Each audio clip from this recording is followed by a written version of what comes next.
The Martinez family's annual New Year's party was in full swing at my brother Tony's luxury car dealership when I arrived, still wearing my work clothes, oil-stained jeans and a black t-shirt that probably cost more than his Italian suit, though he'd never know it.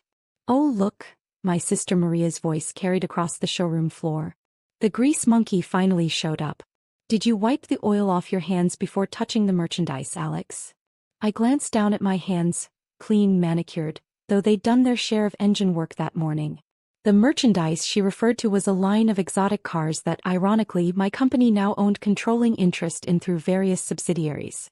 "The hands are clean, Maria," I said quietly, "though I'm not sure you'd know the difference between oil and power steering fluid." She sniffed, adjusting her designer dress. "Why would I need to? That's what servants and mechanics are for." I bit back a smile thinking about the documents sitting in my office downtown. About the fact that my little garage had grown into Phoenix Automotive Group, the largest automotive empire in the state. About how their precious dealership's survival now depended on my signature. "Alex," my father's booming voice echoed through the showroom. "Still playing with cars, I see. Couldn't even dress properly for a family event." I looked down at my work clothes. The t-shirt alone was a limited edition automotive designer piece that cost $3,000. The jeans were custom-made by a Japanese denim master. But fashion meant nothing to my family unless it came with obvious labels. "I came straight from work, Dad." "Work?" Tony scoffed, polishing a Ferrari's hood with his silk pocket square. "Is that what you call tinkering in that rundown garage of yours? How's business?" "Still changing oil for soccer moms." If only they knew that my rundown garage was actually the research and development center for Phoenix Automotive's custom performance division. That the soccer moms included CEOs, celebrities and professional athletes who trusted only us with their rare and exotic cars. "Business is steady," I said mildly. "Steady." Maria laughed. "Is that code for barely surviving? Not all of us can be as successful as Tony. Did you hear? The dealership just got exclusive rights to the new Lamborghini line." I nodded, remembering the meeting where I'd approved that agreement. Phoenix Automotive Group owned the regional distribution rights for most luxury car brands. Though the Martinez family dealership didn't know they answered to me. "How's the new service department working out?" I asked innocently. Tony's smile faltered slightly. The department, using diagnostic systems developed by my company, had been causing him headaches for weeks. Of course, he had no idea he was complaining about my technology. "It's proceeding," he said stiffly. "Though these new computer systems are ridiculous. Give me old-school mechanics any day." I thought about our AI-driven diagnostic platform that could identify problems faster and more accurately than any human technician. About the millions we'd invested in developing cutting-edge automotive technology. "Technology's changing fast," I offered. "Have to keep up with the times." "Please," Maria waved her hand dismissively. "A wrench is a wrench. Not everyone needs to overcomplicate things with computers and gadgets." My mother joined our group, champagne in hand. "Alexandra, darling, couldn't you have at least changed clothes? The Richardsons are here. You know, the family that owns that chain of luxury hotels? Their son James is single." I smiled, remembering how James Richardson had tried to get an appointment at my private garage last month. We had a 2-year waiting list for new clients, even with his family's money and connections. "Not interested in dating right now, Mom. The business keeps me busy." "Business?" she sighed dramatically. "Darling, changing oil and rotating tires isn't a business. It's a hobby. Now Tony, he's built something real. A true automotive empire." I glanced around the showroom, mentally calculating how many of these cars were only here because my company had approved their allocation. How the financing for most of them came through one of my subsidiary companies. How the entire dealership's inventory was effectively under my control. "We all find our path," I said diplomatically. "Speaking of paths," my father cut in, "it's not too late to join the family business, Alex. We could start you in sales, work you up to management." I thought about the org chart in my office, showing Phoenix Automotive Group's structure. The Martinez dealership was a tiny dot at the bottom of a vast network of companies I controlled. "I'm happy where I am, Dad." "Happy?" Tony laughed. "Living in that little apartment above your garage, driving whatever beater you're working on that week? Meanwhile, I just bought a new penthouse and ordered my third Rolls-Royce. My little apartment was actually a converted industrial space that Architectural Digest had featured last month, though I'd kept my name out of the article. The beater I'd driven today was a one-of-a-kind prototype we'd developed, worth more than Tony's entire car collection. Different people want different things, I said. Yes, Maria smirked, and some people have to settle for less. We can't all be successful like Tony. Just then my phone buzzed. A text from my CFO, bank approved final takeover financing. Ready to proceed with Martinez Luxury Motors acquisition whenever you give the word. I looked at my family. My brother bragging about his dealership's exclusive contracts, my sister mocking my career choice, my parents lamenting my wasted potential. None of them had any idea that their precious empire was about to become just another subsidiary in my actual empire. Excuse me, I said, stepping away to take a call. Business matter. What business? Tony called after me. Oil change emergency? I smiled, thinking about the meetings scheduled for tomorrow. About the lawyers and bankers waiting for my signature. About how quickly their smug superiority would vanish when they realized who really controlled their fate. Something like that, I replied, walking toward the back office that would soon be mine anyway. Something exactly like that. Before I could make my call, the dealership's front doors burst open. A group of people in expensive but understated clothes walked in, led by my COO Michael Chen. I recognized the others, our legal team, financial advisors, and the bank's representatives. Ms. Martinez. Michael called out, not realizing the drama he was about to unleash. The bank approved everything. We're ready to proceed with the acquisition. The showroom went silent. Tony froze mid-boast about his latest Lamborghini allocation. Maria's champagne glass stopped halfway to her lips. Martinez. My father stammered.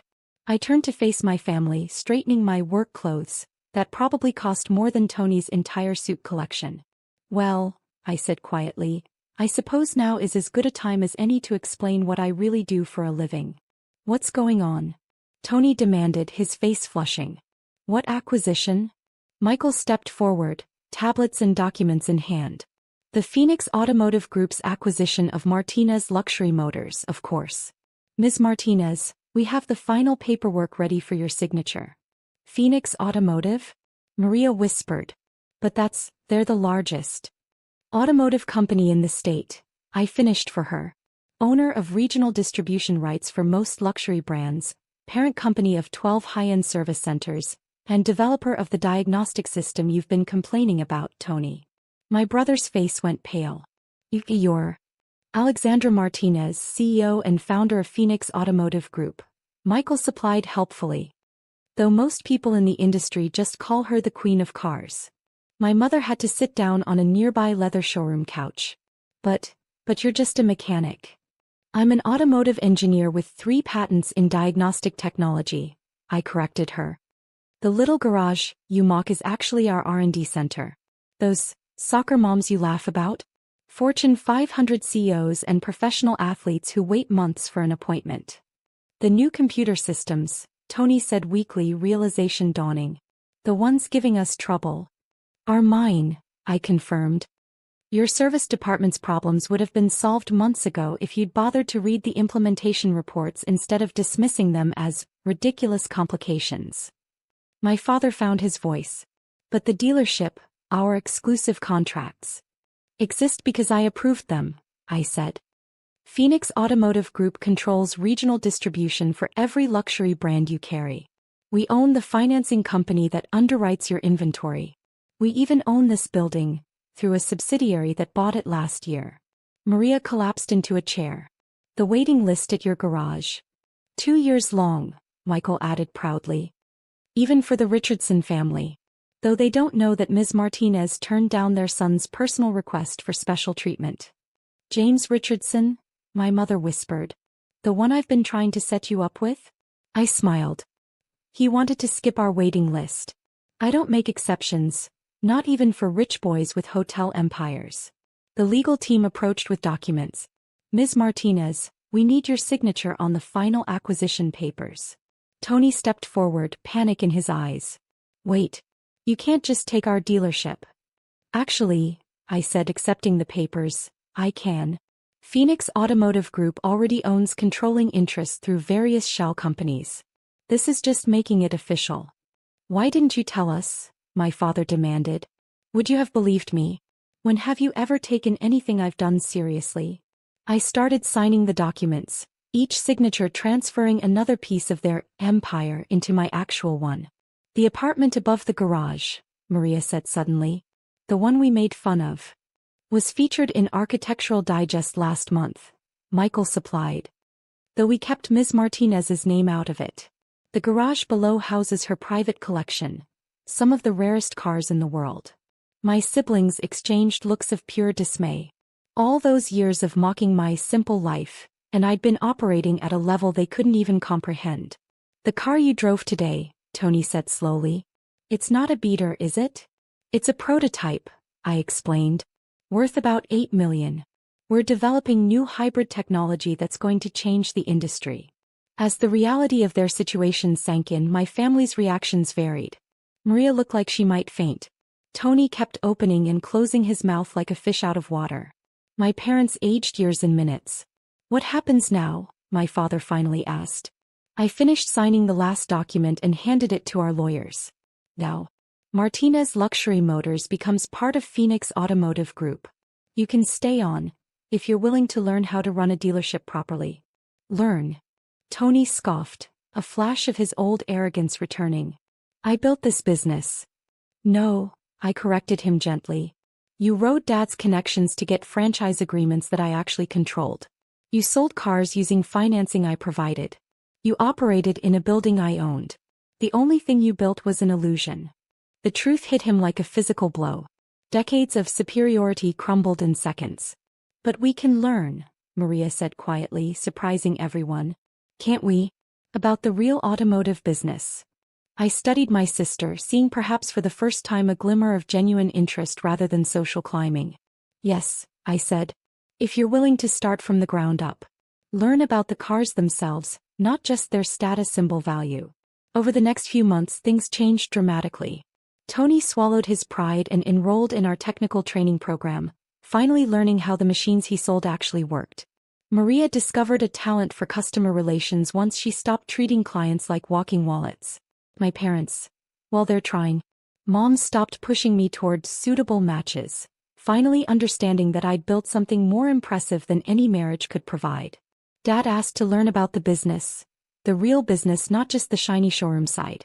The dealership transformed too. Under Phoenix Automotive's management, it became more than just a luxury car showroom. We added a technical training center, a restoration shop for classics, and a proper service department that actually fixed cars instead of just charging for unnecessary work. Last week I found an old photo from my first days as a mechanic, me in oil-stained clothes, working late in my first tiny garage. I keep it in my office at Phoenix Automotive's headquarters, next to the Forbes cover naming me Automotive's silent revolutionary. The grease monkey they mocked had built an empire. The mechanic they dismissed had revolutionized an industry. And if anyone suggests judging someone by their work clothes or job title, they're quickly reminded of the day the garage girl turned out to own it all. Because sometimes the best revenge isn't just about proving people wrong. It's about building something so right that their mockery becomes meaningless. Success doesn't need fancy suits or flashy showrooms. Sometimes it wears oil-stained jeans and changes the world, one engine at a time.